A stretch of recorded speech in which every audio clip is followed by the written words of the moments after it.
Hello, everybody. Just wanted to do a quick unscripted review of the FNAF movie. Um, I wanted to say that I thought the beginning of it was pretty well done. I like the little Easter eggs, especially the Dream Theory one. I thought that was a really funny poke at the most popular FNAF 4 theory about everything being in a dream. I thought it was kind of funny that even the movie like poked fun at it and being kind of ridiculous. I thought that was pretty great, but overall. I feel like the movie left a lot to be desired. Um, Mike was a really interesting character for 20 minutes, and then he kind of just fell into plot armor. The character, I think his whole motive of keeping Abby safe and trying to be a good caretaker for her is pretty nice, and I feel like it'll hit home to a lot of people that been in similar situations. A part later in the movie revealing what happened to their parents was actually surprisingly real and kind of depressing at one point. I mean, I just felt kind of real for a second, but it felt kind of. I feel like it felt slightly out of place. Animals coming to life and killing things, but I guess it was fine. But I do think that um, everything else about the movie was just okay. It's a bad. My favorite part of the movie was like the sound and the set design and animatronics.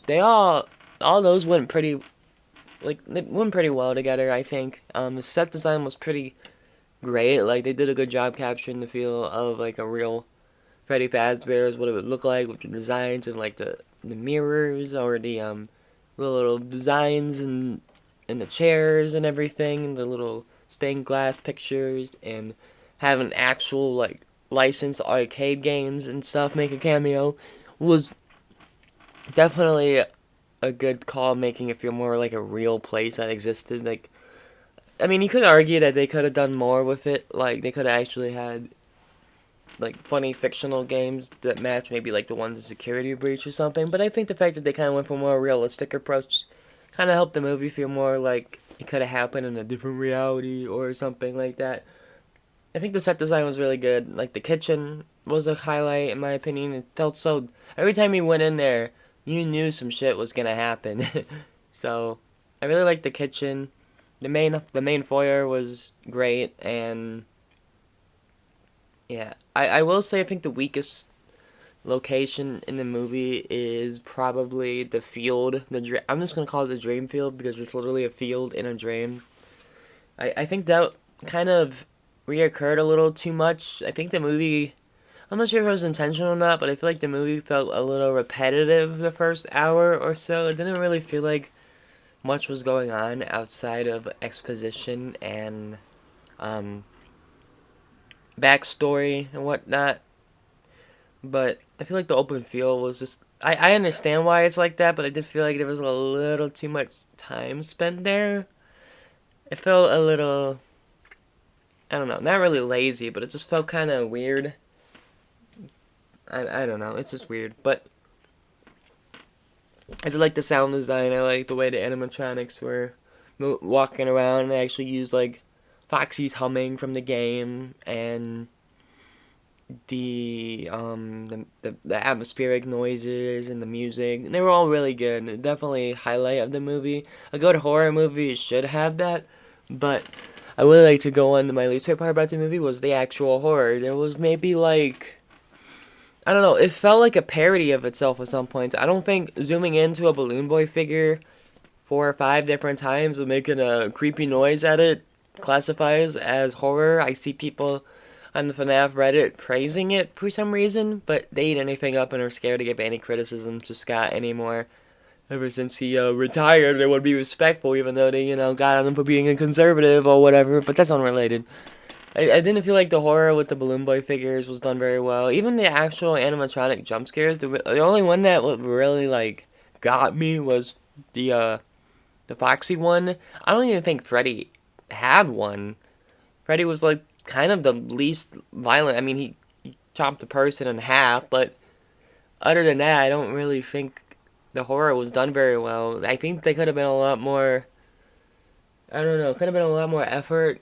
I feel like the glowing red eyes was just, I don't know. I feel like something Universal pushed for. I don't really think it fit the designs well. Like if you look at Bonnie from the first game, where you get that rare screen of him staring directly in the camera with blank eyes, that shit is fucking scary. Like Bonnie was done dirty in this movie. I'm just gonna say it. He's literally the scariest one out of the original, and he doesn't even get like eyebrows to be expressive with, which is something that kind of falls flat a bit. I feel like Bonnie was done kind of dirty. I feel like Foxy got a little too much screen time. Foxy and Chica kind of got the most screen time out of all the animatronics. Even though it's supposed to be about Freddy. Freddy's ghost kid got more screen time than actual Freddy, which I'll get to that. But I feel like the horror in this movie kind of falls flat on its face. I don't think the cupcake is scary. Maybe the cupcake got someone. I don't know. But for a series that prides itself on jump scares, I think they tried a little too hard and also not a lot at the same time. Um, I feel like a lot more could have been done to make it scary. There was nothing scary about Afton or William at all in the entire movie. Like Springtrap's design, I feel like is kind of bad. I mean, it's not rusted and looks like the FNAF 3 alliteration yet, so when they do the sequels, because I think there's going to be at least like a trilogy of these movies, so I think the Springtrap will definitely look a lot more like the FNAF 3 one as the movies go on, but I didn't find him scary at all, so I think this movie could have been a lot more scarier. Now, I want to talk about the plot. The plot of this movie was, oh my god, I blame Vanessa. Vanessa was definitely the worst part of this movie. She, I don't know, I feel like she hid too much and also said too much at the same time. Her whole character is just exposition for like the entirety of her being introduced. I I don't know what they were going for with her at first, and then at the end of the movie, I didn't feel bad what happened to her really. Like she kind of just felt like a nothing character who was holding back from Michael, even though I don't know. I don't think Michael deserved that. I know she apologized and all, but she was just not well written at all. She just kept going on exposition, exposition, exposition. I'm just glad I didn't do what I thought they were gonna do and try to like set Michael and Vanessa up like as a couple or crushing on each other. I honestly thought they were going that way. I'm glad they didn't. I didn't really want to see romance in a FNAF movie, and I'm glad they avoided it. But I just don't think she's a very good character. I feel like her motivations were very, very lacking, and she could have literally prevented everything from happening, at least in the present time, not really in the past, but she could have prevented everything.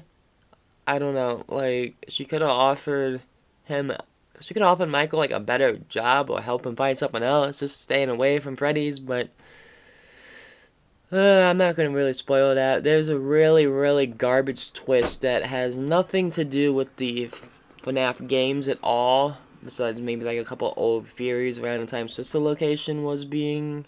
Not Sister Location, my apologies. Security Breach was being teased. Where it was about that. I don't know. I just felt Vanessa fell flat as a character, and I think she kind of hindered the story in a lot of ways. Like, I feel like the movie should have progressed a little bit more like the games in a way. Like night one kind of went like how I was expecting. Night two, one of the animatronics become a little bit more active, and then the third night, Abby comes along, and then all the animatronics are out now, tickling her. It's like, huh? And then they're just kind of friendly, but because of this, I'm getting a spoiler because this shit was really stupid.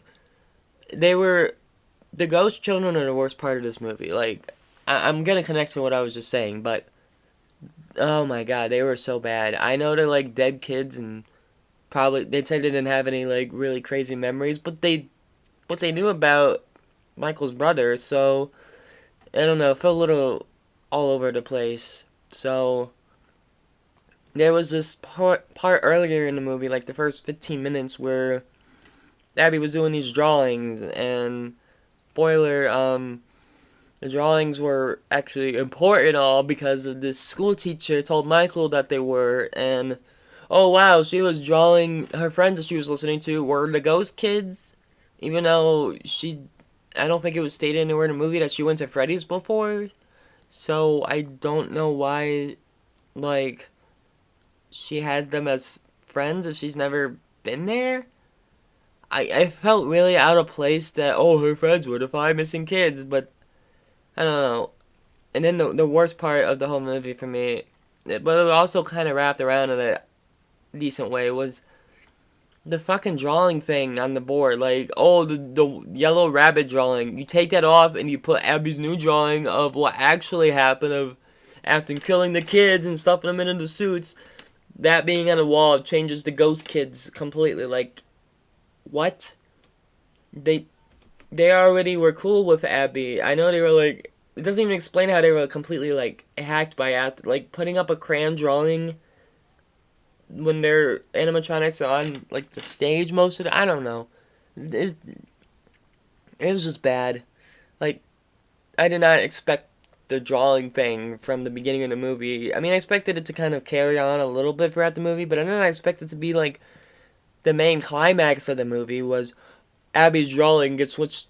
She puts her drawing on the wall, and that makes animatronics good. Like, I know this is like a sci-fi kind of horror movie, but like, what the fuck is this writing? I mean, it's definitely a Scott Cawthon writing. You can definitely tell. There's also just a lot of filler moments, mostly about Michael being in the dreams, trying to change how, trying to change and find how his brother was kidnapped. Even though I think to most people in the audience, they kind of figured it was Afton. But man, I felt like it just took too long for stuff to be realized. And speaking of Afton, he got like no screen time. Literally everything we saw in the trailers was basically it, except for him getting screen locked. And that scene really wasn't even that good. It felt really forced in there. I mean, I'm sure some people got a kick out of it, but it just felt really weird. Like, nobody even went back to Freddy's to see if anybody was still in there. There was still dead bodies in there. Like, they're not gonna, you're telling me the police are not gonna go do an investigation there? I know it's not logical, because, it's a movie and they gotta set up Springtrap and everything, but it's like, come on, like, there's still dead bodies there. Michael was literally next to him, the dead bodies. He could have told the police. I'm pretty sure he probably told the police that there were dead bodies in there that needed to be taken away, and they're telling me they didn't see a giant fucking rabbit guy screaming, blood coming out of there. Like, maybe it will be in the sequel, but oh my god. The plot of this movie is just kind of a mess. I feel like it started off really well and just kind of devolved and devolved, and I honestly don't think this movie needed Vanessa. I don't know why the ghost kids didn't really like talk a whole lot, or I don't know, could have had a different character for exposition. I honestly think this movie was just kind of made for like the spectacle of, wow, a FNAF movie and the animatronics and the little Easter eggs in this movie. I'd say this movie falls flat as a horror movie in almost every aspect. There was some times where I thought they were gonna do something creative, like the atmosphere of the old abandoned place and everything, but it just didn't really deliver. And the Forest Balloon Boy stuff was just really bad and doesn't even like make sense. I don't know. It just felt really weird, and I feel like the movie was a disappointment. It was really funny to see the Living Tombstones song play immediately in the credits, but I feel like that was in there for the fans, which I guess is a good thing. It's wild that Living Tombstone's work is in a Universal movie now, but I guess good for Living Tombstone. I do think this movie could have good sequels. I'm hoping it does. I feel like this movie was just kind of a setup spot, and I firmly believe the next movie is probably gonna take a lot from Sister Location. Is my prediction, because Sister Location is like one of the most popular FNAF games even to this day because of the characters and the gameplay changes and all of that, and I feel like that that game's just begging to be made into a movie, and since all of it is like, since the location takes place like underground and like a bunker, I think going from the pizzeria to the sister location, like bunker underground restaurant or whatever. I think it's the next logical step for the story to continue because I think by the end of Freddy's, it was all torn up and everything. I could see probably like a scene of Afton if he's not in a hospital or whatever. I guess he's seen him like leaving, going to find the sister location once to get him on his side for revenge or something. But I don't know. I'm hoping that the sequels are a lot better because I think this movie was way the fuck overhyped, and I don't know, kind of like all over the place. I just kind of wanted to get out like my thoughts considering I just saw the movie like an hour ago. So it's a little bit unhinged, kind of, but that's just kind of how I am. But feel free to converse in the comments if you disagree or you agree. I'm willing to talk a bit about it. I'm wondering how much stuff was actually cut out of the movie. It seemed like from Scott's initial Reddit post about the script deciding, it seems like they went through a lot of production changes. So maybe that could be a factor why it could be a factor that plays into why I don't like what I don't like about this movie.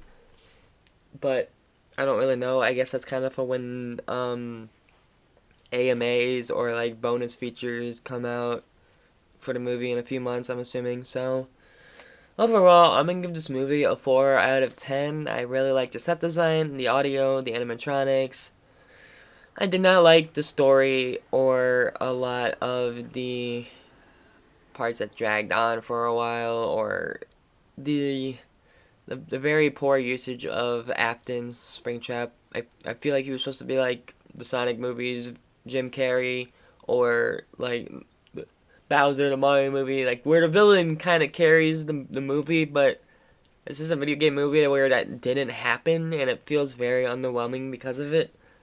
So, I mean, good on him for acting. I think he did a good job acting, but he was criminally underused. It didn't really make sense to have the main villain show up like 15 minutes before the movie ended. I feel like, I don't know, this movie has a lot of pacing problems. I feel like this movie could have been trimmed down to an hour and a half instead of an hour and 50 minutes. But yeah, I'm gonna give this movie a 4 out of 10, and I hope that the sequels are better.